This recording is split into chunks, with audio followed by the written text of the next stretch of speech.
স্মৃতিগুলো আটকে আছে নকশি কাঁথার ভাঁজে ভাঁজে।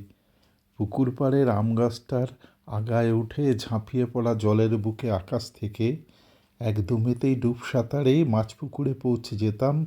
চোর পুলিশ সেজে বন্ধুরা সব জলের ভিতর খুব দাপাতাম। মার্বেল আর ডাঙ্গুলিতে আমিই ছিলাম সবার সেরা। সন্ধে হলেই মায়ের ডাকে এক ছুটেতে বাড়ি ফেরা। বাবার হাতের চড়থাপ্পড়, সঙ্গে ছিল লাঠির বাড়ি। সন্ধেবেলায় পড়তে বসেই শুধুই আমি ঝিমিয়ে পড়ি। শিক্ষকদের মূল্য ছিল অসীম তখন, কানমোলার ছড়ির ঘায়ে ব্যস্ত জীবন।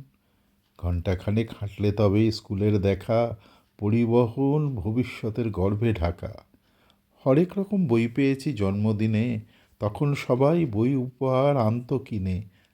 আমরা ছিলাম ভীষণ ভালো, দারুণ খুশি, ছোট ছোট সুখ আর মুখে চওড়া হাসি।